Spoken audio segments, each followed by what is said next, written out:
Hello നമസ്കാരം. ഞാൻ അരുൺ അങ്കമാലിയാണ്. ഞാനിപ്പോൾ കുറച്ച് ദിവസം മുമ്പ് ഒരു വീഡിയോ ചെയ്തിട്ടുണ്ടായിരുന്നു. നമ്മുടെ അങ്ങാടിക്കടവ് റെയിൽവേ ഗേറ്റിൻ്റെ ഒരു വിഷയം കൊണ്ടൊരു വീഡിയോ ചെയ്തിട്ടുണ്ടായിരുന്നു.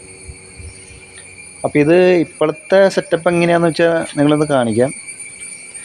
ഇപ്പോൾ ഇവർ കഴിഞ്ഞ ദിവസം വിളിച്ചപ്പോൾ പറഞ്ഞത് ഗേറ്റ് നമുക്ക് വണ്ടികൾക്ക് പോകാനായിട്ടുള്ളൊരു സംവിധാനം ചെയ്യാമെന്ന് പറഞ്ഞായിരുന്നു ഈ സ്ലാബ് ഇട്ടതിന് ശേഷം. അപ്പോൾ ഈ സ്ലാബ് ഇട്ടതിന് ശേഷമുള്ളൊരു അവസ്ഥയാണ് ഈ കാണുന്നത് കേട്ടോ.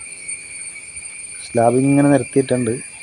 പക്ഷെ അതിന് ശേഷം അതിൻ്റെ അപ്പുറത്തൊക്കെ കല്ലൊക്കെ ഇങ്ങനെ ഇട്ട് ആകെ ചെളി കൂടി കിടക്കുന്ന ഒരു അവസ്ഥയാണ്. കണ്ടോ, ആളുകൾക്ക് നടന്നു പോകാൻ പറ്റാത്തൊരു സെറ്റപ്പാണ്. നമുക്ക് വണ്ടികൾക്ക് പോകാൻ പറ്റിയില്ലെങ്കിൽ ആൾക്കാർക്ക് നടന്നു പോകാനുള്ളൊരു സംവിധാനം ഒന്ന് ചെയ്തു തരണമെന്നാണ് ഇതിൻ്റെ ഉദ്യോഗസ്ഥരോട് പറയാനുള്ളത്. ഉണ്ടോ, ഒരു ചേട്ടൻ വളരെ കഷ്ടപ്പെട്ടാണ് അതിൽ നടന്നു വന്നത്.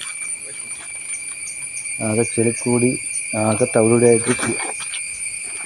ചേട്ടാ പിടിക്കണോ? കവർ പിടിക്കാം. ചെരുപ്പ് ഇതായി ചെളിയിൽ താന്നു പോയി അല്ലേ? ഉണ്ടോ, ചേട്ടൻ്റെ ചെരുപ്പൊക്കെ ഇവിടെ ചെളിയിൽ താന്നു പോയി. നമുക്ക് നടന്നു പോകാനുള്ള ഒരു സെറ്റപ്പ് എങ്കിലും ചെയ്തു തരാണെങ്കിൽ. കിട്ടിയോ? പൊട്ടിയോ? ചെരുപ്പ് പൊട്ടിയോ? അതിനകത്ത്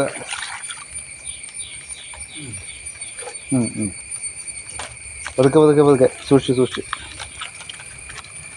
ഉണ്ടോ, ഇതാണ് ഇവിടുത്തെ അവസ്ഥ എന്ന് പറഞ്ഞാൽ. ചേട്ടൻ്റെ ചെരുപ്പും പൊട്ടി. ചേട്ടാ സൂക്ഷിച്ചു പോട്ടെ, അവിടെ കമ്പിയുണ്ട്.